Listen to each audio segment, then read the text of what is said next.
Welcome back here on Studio Stage. We're coming a bit close to you, so that we... It's a little cozy up here. Yeah. Okay, nice.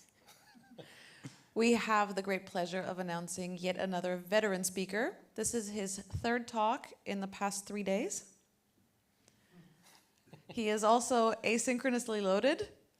The picture may or may not have finally shown up on the app. But it's a good match to the topic that we're going to talk about. It is, and he's dad of 5 kids and at least 2 elephants. And he's gonna...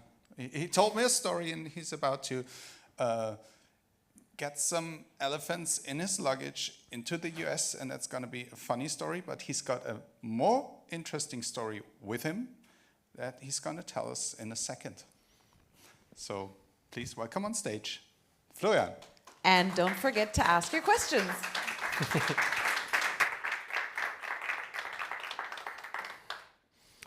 Hello everyone, and welcome to Asynchronous PHP with me, Florian.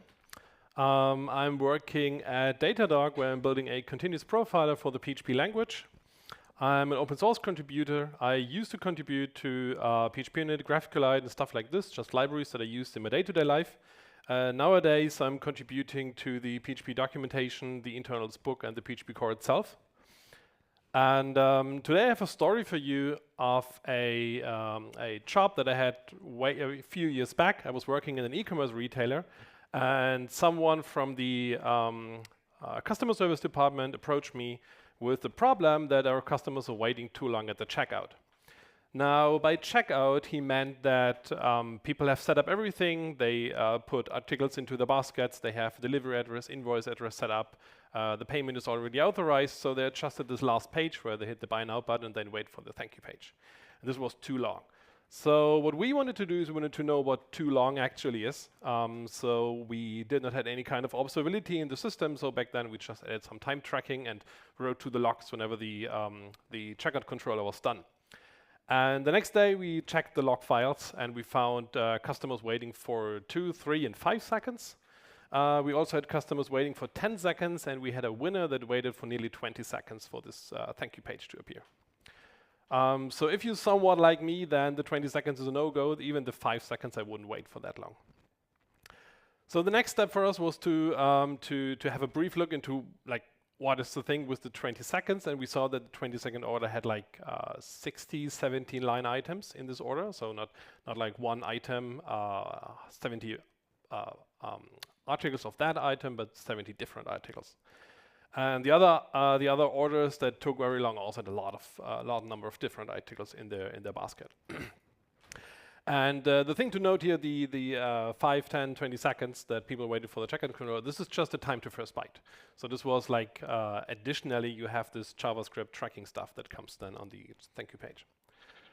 So we wanted to check out what actually happens during checkout, like what is actually going on there. So besides the obvious that we have to write the order in the database and reduce the stock of the articles so that no one else can buy the same stuff that you just bought, there is something else also going on, that is we are sending tracking data to some services. There's a lot of marketing services, so usually someone from marketing comes and we have this awesome new tool, and they have this PHP snippet that you just need to copy and paste into the code, and then we'll be done. And people did, so we had a lot of tracking snippets in there, a lot of JavaScript also, but that's not the point here. But not only marketing services, but we also had a catalog service back then. So whenever you were browsing the e-commerce system and you were searching for stuff, or you were browsing the categories, you get the articles in a order, and that order was the best order, which is based on tracking data on other people's behavior in the shop system. So whenever you ordered something, we sent tracking data to this catalog service as well, so that they could change the ordering. Other things that we did is we were sending out order confirmation. So this is a small, quick side story. The order confirmation had 2 problems. So first of all, we were sending out the order confirmation in that controller by directly sending via SMTP. The problem with SMTP is not a protocol that's meant to be fast. That's the one thing. And the other thing is we found that the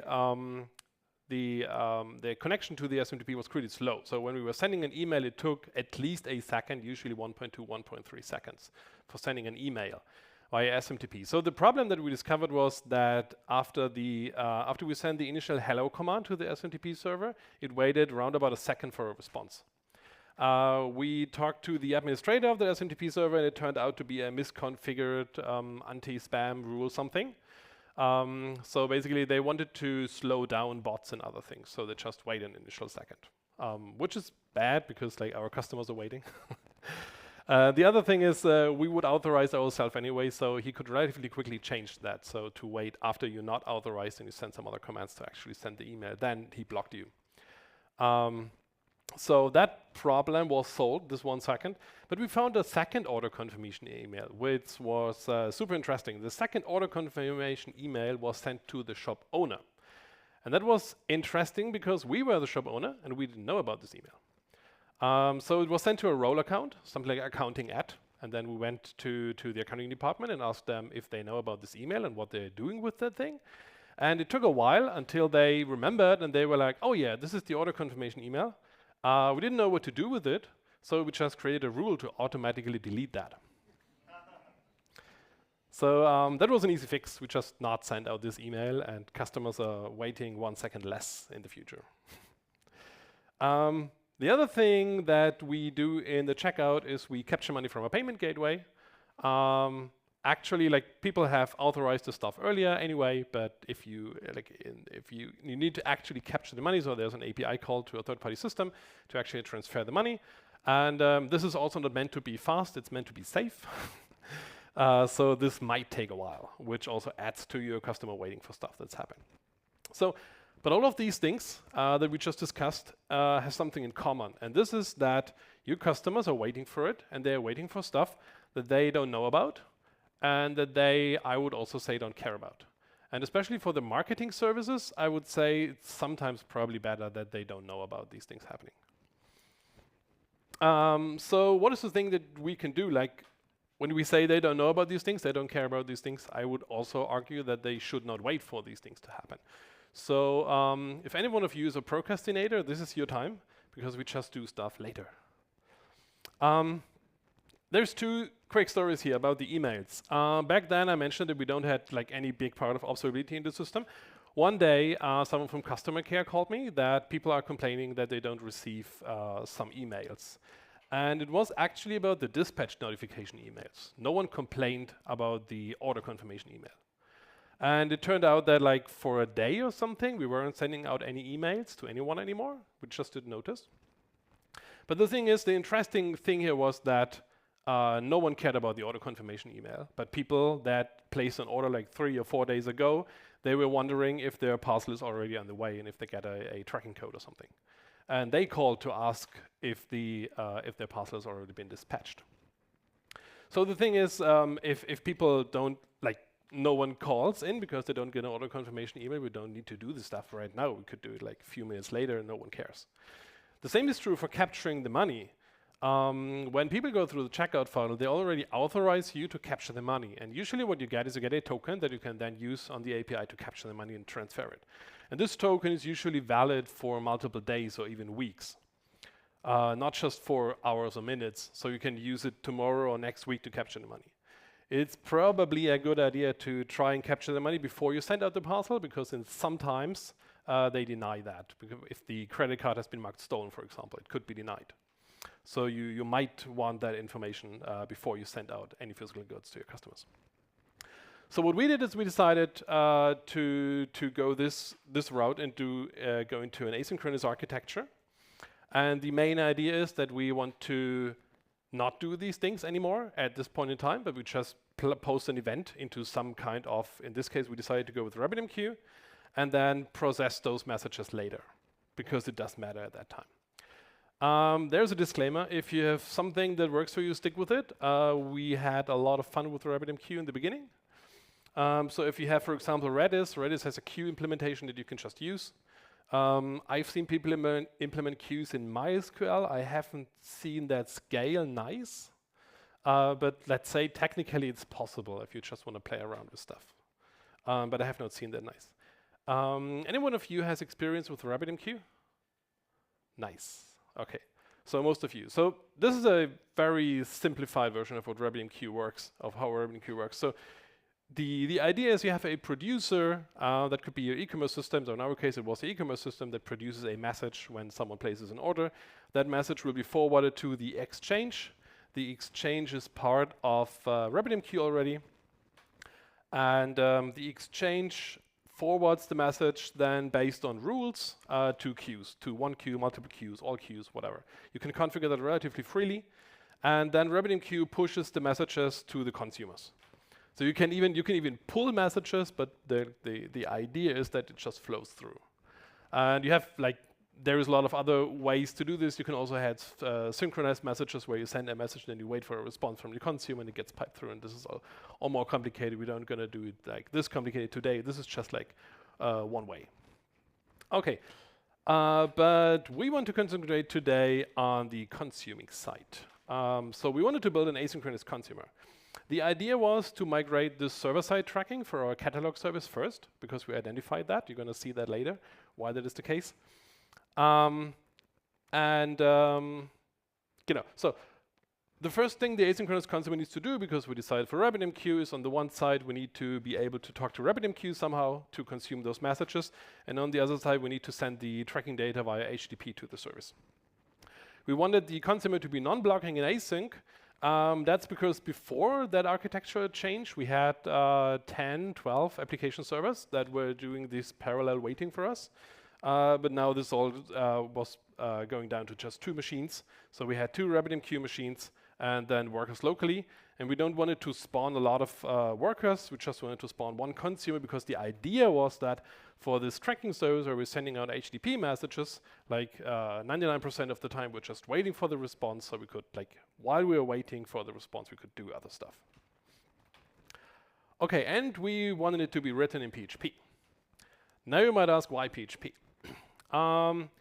If you fire up your favorite search engine and you ask for asynchronous software development, PHP might not even show up. So you could go to Stack Overflow and ask nice fellows over there, and you might get this response. Now the thing is, you can really answer the question why I want to do with this PHP, why we want to do this with PHP. So first of all, PHP has the native functionality to write asynchronous code. Is anyone still on PHP 4? Luckily, no one. But even if you were, PHP 4 brought the stream select API and the ability to set non-blocking, streams non-blocking. So even in PHP 4.3, you could do asynchronous software development. Thankfully, no one's using that anymore. But honestly, you don't want to implement your own event loop. So there are cool libraries that do the heavy lifting for you. But these libraries, for example, you don't have promises and async await keywords in PHP, but there's libraries that do all the stuff for you, to bring event loops and promises and everything for you, and help you with the heavy lifting. And these libraries also work on core PHP without any additional extensions, because they fall back to the stream select API, which is not super fast and super scalable, but in most cases, even in that case, it just works. So you don't need any extra extensions for that. And if you need more power, if you have more open streams, more open sockets to do, you can install Xdevent or XUV to actually make it faster and lower the overhead of your event loop. And you don't actually need to change something in the implementation. You can just install the extension, and those libraries will just pick up this. And the other thing is, you already understand it anyway. You know how to write tests for PHP. You know how to run static analysis for PHP. You have your CI setup, your IDE setup, you know how to install dependency with Composer, all these things. So all of that is already in your mind, and you already have set this up. So it's probably a good idea to, so at least we thought it's a good idea to learn a new software development paradigm by just staying on the same stack, so not learn too many stuff. But it's a good idea to check out new language every now and then, because you'll find new stuff out there. Okay, one of these libraries that I want to introduce you today is React PHP. React PHP supports PHP 5.3. Anyone running on PHP 5? Nice. Usually in some talks when some people raise their hand. Okay, so React PHP brings a lightweight implementation of the common JS promise A pattern.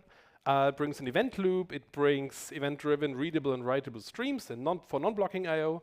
And it also brings async and await, not as keyword, because it would be like, has to be in the language, but as functions, but you can use it. So there is async await, there is an event loop, there's everything there to do stuff.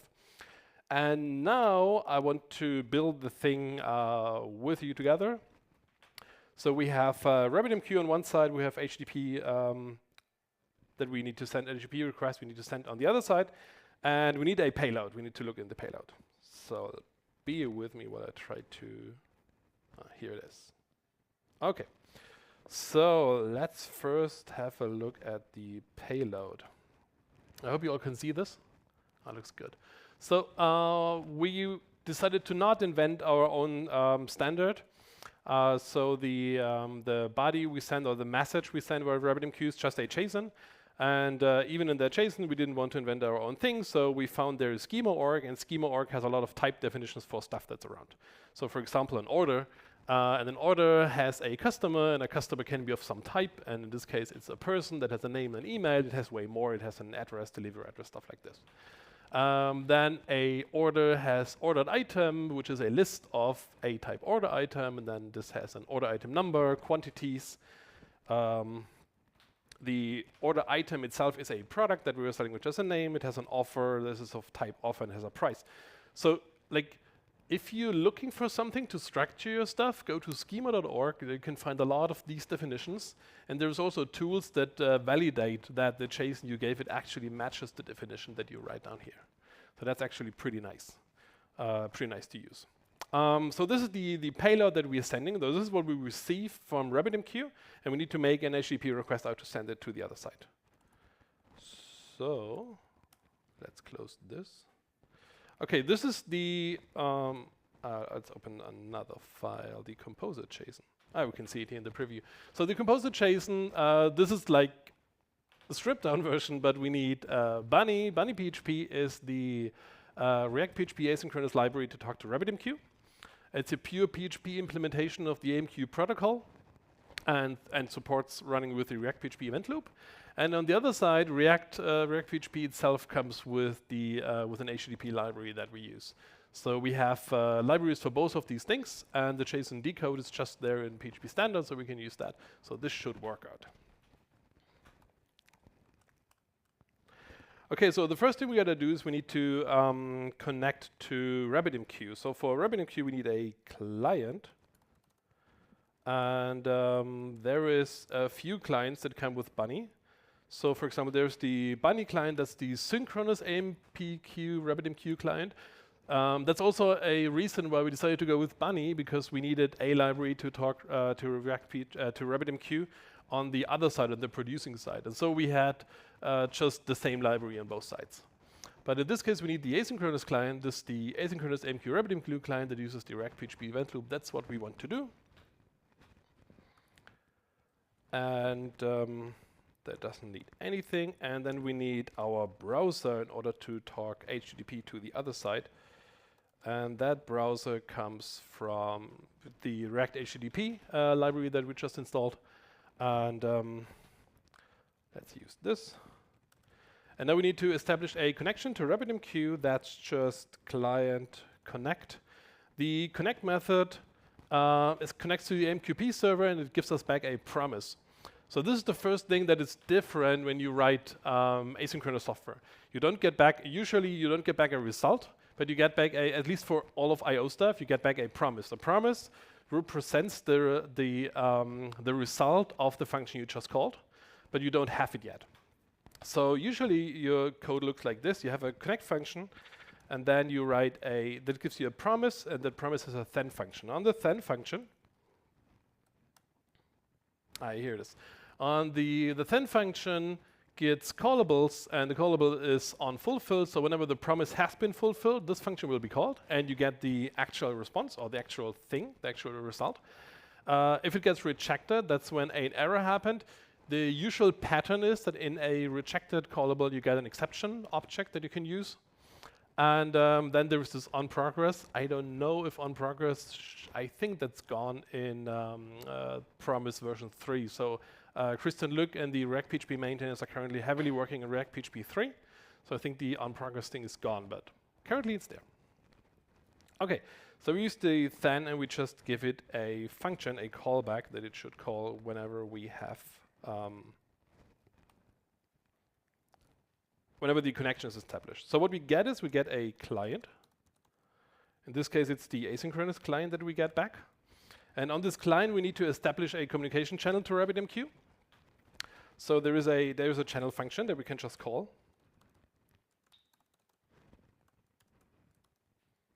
And this channel function creates and opens a new channel. And can I scroll here? Nice. And it gives back a promise. The channel here, channel or promise interface, is just because this is the abstract client. So there is two client implementation, the async and the synchronous client. This is the abstract client that's tagged here. But actually, we know that we have the asynchronous client. So we get a promise back. And what we do with the promise, we just return the promise.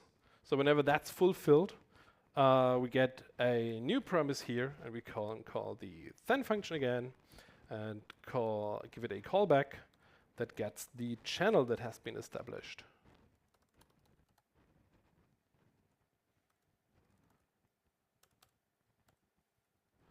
And on this channel now, there is a few functions, and so there is a run function, there is an acknowledge get. The get function is for you to synchronously return a message, like you actually want to pull them, we don't want to pull them, we want to consume messages. So the consume function creates a consumer on the channel, which gets, we give it a callback. So for every message that RabbitMQ pushes to the worker that we're just writing, it will call that callback function. And the second argument is the queue that we want to listen on, and then there's a lot of other stuff that you can write. We don't care about the other stuff, we just care about the callback. So let's do this, and there is a few things we get here.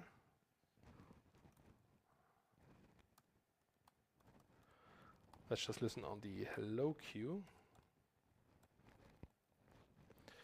And so what we get whenever we get a new message, oh, I have a spelling error here. Nice. Okay. Whenever we get a message, what we get is, first of all, the first thing will be the message that we get, the bunny message.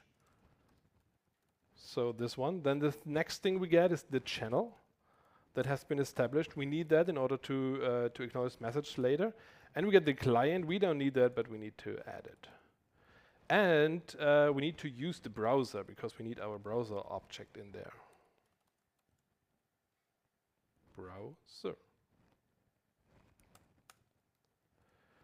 So now that we have the message, if you recall the payload, we need to JSON decode that. So that's just a, let's say, order. JSON decode. And the actual payload, the actual JSON, is in the content property of that message that we get. There is also a header and exchange and routing keys and stuff, so you can get a lot of meta information. So for example, if you reject a message or it gets redelivered, in the headers you can find a delivery counter that gets upgraded. Yes?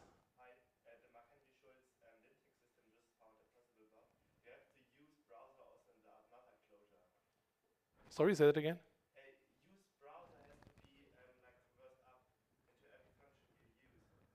Oh yeah, it has to be there again. You're right. I'm gonna add that. Thank you. Quickly add the content here. And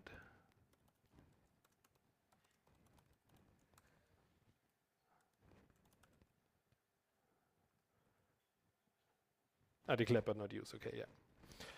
We'll use it in a second. Okay, so we JSON decoded the thing. So we have this ordered item.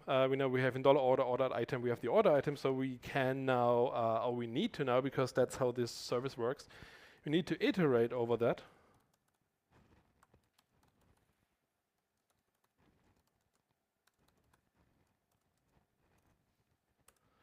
And send out HTTP post requests to the service for every line item.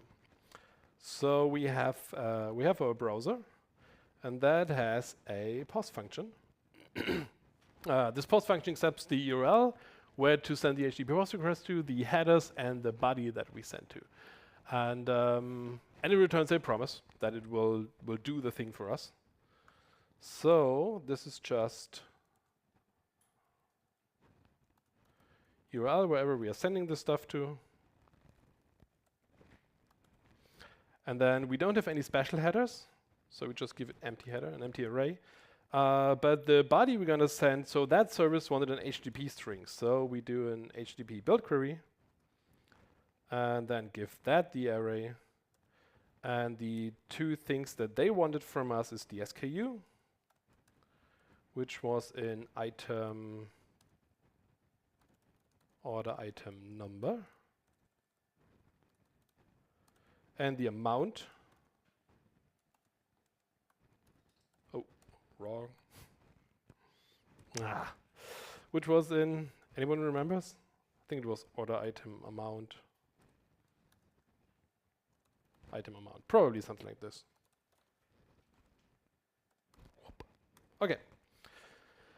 So now what we do is, whenever we get a message, so this all establishes connection and channel and everything for us. So whenever a message arrives in that queue, that message will be pushed to the worker. So RabbitMQ actually pushes the message over the communication channel to the worker, and then this function will be executed. And we get the message, the channel, the client.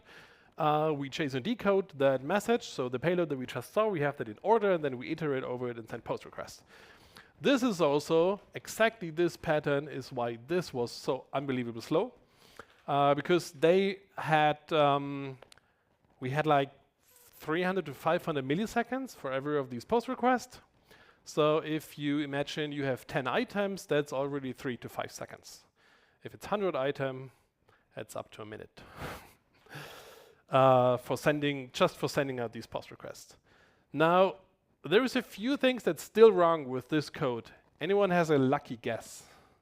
I can tell you it's here, or with the return of that. So one thing that changed now is we've seen that in all these cases we do call a function that does a connection. We don't wait for the connection to actually be there. We just get back a promise that sooner or later the connection will be established, and then our callback will be called. And the same is true for this post function. The post function will return a promise. So it will return the promise that sooner or later it will have done the post, and it will have a result, and then it will give us the result, and we can do something with it. So that's a problem that we don't handle at this point in time. So we would just send out post requests and don't care about anything. And the second problem is there is something missing in regards to RabbitMQ. RabbitMQ wants us to acknowledge the message. RabbitMQ wants us to tell it that whatever should be done with the message has been done, so that it can get rid of the message from the queue. So what we need to do is we need to acknowledge the message, which is relatively easy. You have this channel variable, you have an acknowledge function on that, and you just give it the message, and it will send a ACK command to the, something's wrong, yeah. And it will send an acknowledge to the to RabbitMQ so that it actually deletes the message from the queue. Now there's still a problem here. I already mentioned that browser post gives us back a promise. It does not do the request like at that point in time, and we don't wait for the request to happen because we don't want to do that. It gives us the promise that it will do the request. So technically what will happen here is that the browser post function will create the HD post body and the request. Like it will set up everything, and it will open a socket, make the socket non-blocking, and register and handler so that it gets called whenever that socket becomes writable. It might not be writable at this point in time, but it will be writable in the next few probably milliseconds or nanoseconds. But it's not writable at this point in time, so it has not sent out any request. So the only thing that happens in this code is we iterate over, let's say, 10 order items. We create 10 post requests that have not left our machine. We just open 10 different sockets. And then here we acknowledge the message and tell RabbitMQ, yeah, we're done. But actually we are not. Because the post request has not been sent, we don't have a result. So we need to do something with the promises there.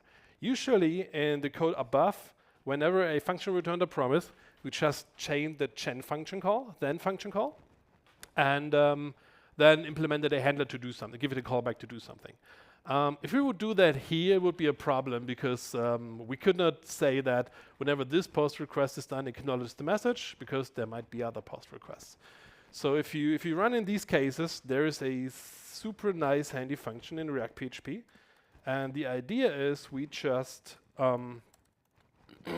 collect all these promises in an array.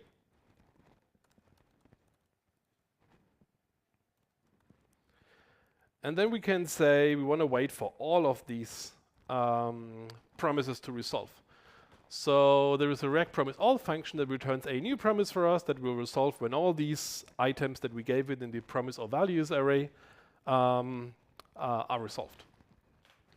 So we just give that the promises array, and that gives us back a new callback, a new promise that we register our callback on, and that gets something that we ignore in this case. We don't need now, but we need we don't need the browser. We need the channel, and we need the message in order to acknowledge that, and closing it, and formatting. Okay, now we have a fully working worker that will acknowledge messages and send out HTTP request. It will wait for all of these HTTP post requests to be finished, like really finished, like we have the result. And when we have the result of all of these, it will acknowledge the message. And yeah, that's basically it. Let's go back to the slides once more.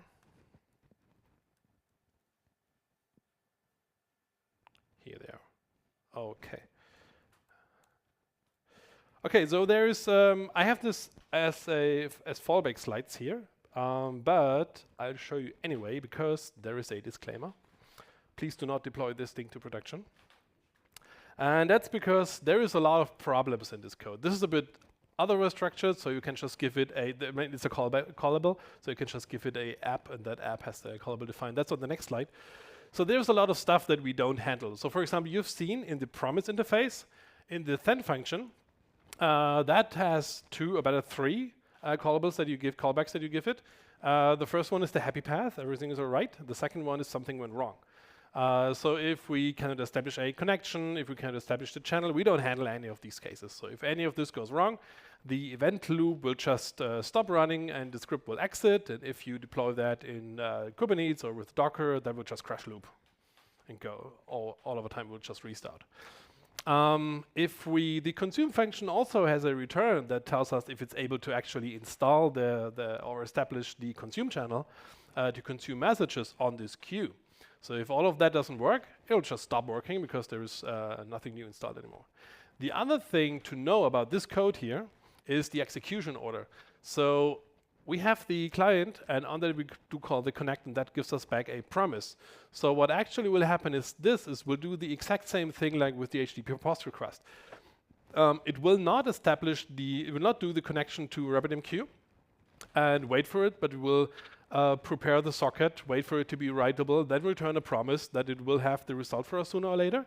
So the only thing that will happen is that this promise callback will be installed, and then the code execution jumps to here to start the event loop, and then it will actually start doing stuff. The second slide is the actual application that what we saw. It's a bit nicer with HTTP bin, and so this is also actually working. There's also a lot of problems in here. So for example, what if the message content is not a valid JSON? Then, well, we have a problem. We don't handle any of these cases. Another interesting thing is, what happens if we have, I don't know, 5 order items, and 4 order items we post the tracking information and the other one fails? What do we do then? So there's a maybe more a business decision, but like it's not handled in this code at all. So currently, this promise will only resolve when those promises have resolved. If one of these fails, it will not resolve. It will get rejected. So this will not resolve at all. So it will not acknowledge. And what will happen is RabbitMQ, after a certain timeout, will just requeue that message and deliver to the same or any other worker. And you'll stuck with these problems. OK, but wait a minute. There's one thing. I probably think you want to know how fast this can actually be. So I prepared something for you. A small setup on this machine. So I have this, let me just see. I have this simple consumer. So this consumer script looks probably familiar now. So we have the asynchronous client, we have the event loop, we instantiate a new client. We have the application here. The application, in this case, just to see the performance and how fast things can go, this just acknowledges messages. So whenever there's a message being pushed to the worker acknowledges the message to RabbitMQ and says, I've done the thing, whatever the thing is then. And we have the client, the connect. The default arguments to connect is that it connects to the default port for RabbitMQ on localhost, so that magically works because RabbitMQ is there. I will show you in a minute. And then we establish the communication channel. We use the app, and on every message received on the hello queue, we call the app function, which just acknowledges the message. This is also just the happy path, so if things go wrong, things go wrong. But let's have a look at RabbitMQ. So I set up RabbitMQ here. This is the management interface of RabbitMQ. This is running in a Docker container here, and I pre-packed that with 2 million messages that are ready to be consumed in the hello queue. Here it is. So this hello queue has 2 million messages that are stacked to be ready. There is no consumer connected, so you can see in the details consumer 0. The queue is idle currently. There's nothing happening. And anyone wants to take a lucky guess of how many messages we're able to, let's say, consume or deliver per second? Any numbers? Just shout it. 2 million. That would be nice. 100,000? Anyone more or less? 5,000? Okay. I just start the script, let it run, and then we go back into the management interface so that we see the numbers. And we should see it upcoming in a few seconds. Here it is. So currently it's delivering 22,000 messages. Now it's up at speed. So it's 96,500 messages. That what I saw in the demos earlier, and now it's settled. Now that's the speed it can do. So it's roughly 100,000 messages a second. On this laptop here. So this is not somewhere else. This is just this machine on one core. It's not multi-threading. It's just on this single core, single thread performance that's running here. So PHP is actually pretty fast. Okay. Now that we handled all of that, if you are further interested in the topic, you can find the documentation on reactphp.org. It says React.php is a very handy documentation. Also, the source code is super documented. Then there is the React.php tutorials that's linked in the slides. You can find the slides, by the way, on .box.org. So if you go to React.php tutorials, that's a YouTube playlist that Sergey set up. So if you're more of a visual learner and you need YouTube videos to learn the stuff, check out the React.php tutorials on YouTube. He's there to set up like asynchronous worker and asynchronous other stuff and webhooks and stuff like this. That's pretty amazing. And then there is a talk from Christian Lück, Pushing the Limits of PHP. That's also super interesting if you're interested in the topic. And otherwise, .box.org is my domain and my blog. There you find blog posts to me, you find all the links to my social media stuff, and those slides. And with this, that's all, folks. Thank you very much.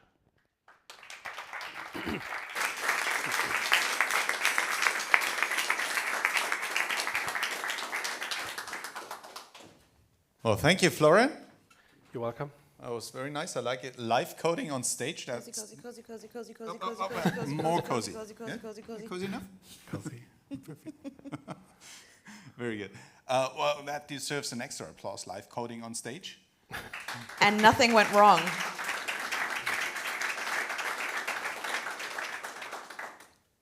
Well, we got a present for you.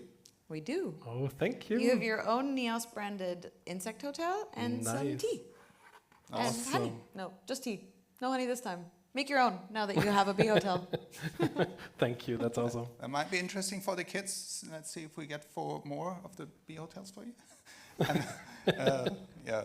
One for each of the kids. Make a competition out of it. Who has the best bees? And we Nice, got some thank you. questions. Yes. So you said that you had fun with RabbitMQ in the beginning. Did that change over time, and do you have experience with other queue implementations?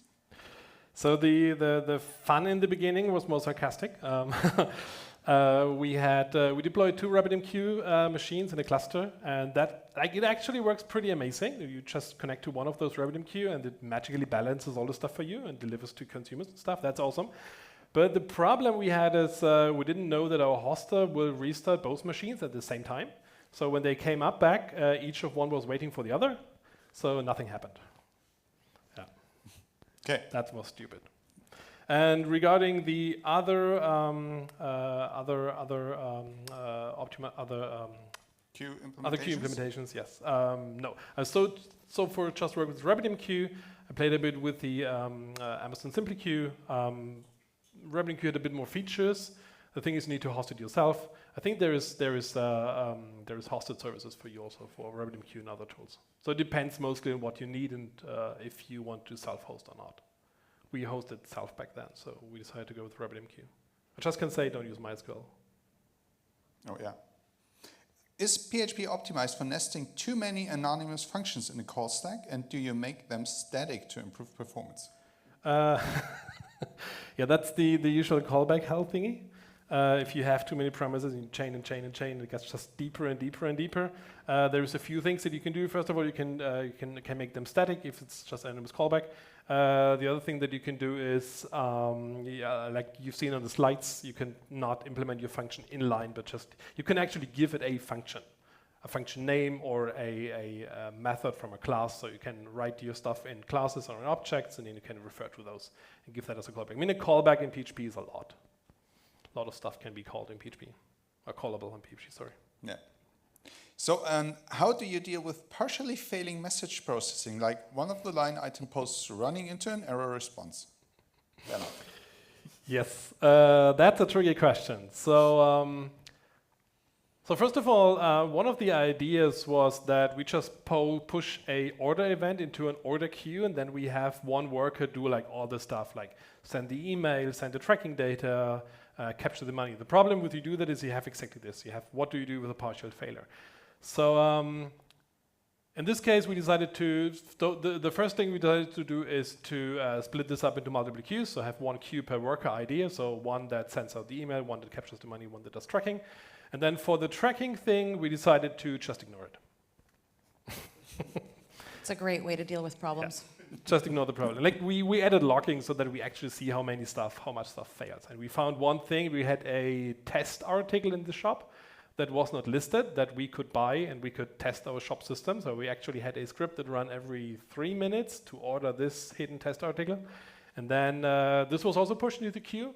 And those requests got rejected because the catalog service didn't have that article. They didn't know about this, so they rejected this. And then we learned about that we don't need to send tracking data to services for hidden articles. So just log the stuff and observe. Now we got a critical question. Isn't a valid reason against PHP that long-running processes are not really favored by the PHP ecosystem? Big memory allocation and runtime caches. And one has to restart the PHP process more frequently than in other systems. So I would argue that that's not true anymore since PHP 7. Concise. Fight. Oh, we get a ton of questions left. So okay. I would say we take another 2 out of them. As official timekeeper, I allow 2. And then we'll see. So let's see. That one's what are typical operational issues with React PHP?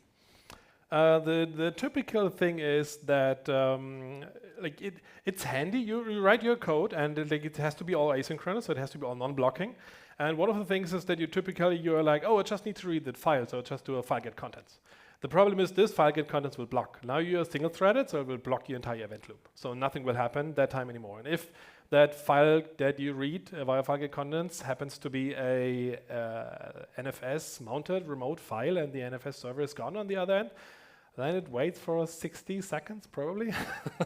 And that blocks your entire loop from doing stuff. That it's not too big of a problem if it's like if you're asynchronously working on consumer stuff, but if you have WebSockets, for example, then your server will not handle any requests anymore. So this is something that could happen pretty easily. And the other stuff, just as seen in my examples, I don't handle the corner case of problems, so some promise get rejected. You need to handle these things. You can ignore them, but then like stuff happens. Have you ever experienced memory leaks in your consumer when dealing with more complex stuff, such as doctrine in it? So I have experienced leaks in the consumer, but not in memory leaks, as in with doctrine stuff, but in socket leaks. So the problem is that if you don't handle all of these cases, then sometimes it might be that a socket that is open to communicate to something doesn't get closed. Now, if you rely on the stream select implementation, you have a socket limit of 4096, I think. And if you reach that, you won't be able to open new sockets anymore. Good. That's a problem, because then you come to an halt. Thank you. You're welcome. Well, you joined NEOS conference. You had a great talk here. Thank you very much. Thanks for having me. Absolutely. Have a lovely rest of the day and a safe trip home. Will do, thank you. And you guys give him another round of applause. And after you're done applauding, don't forget to rate his talk. Thank you. Thank you.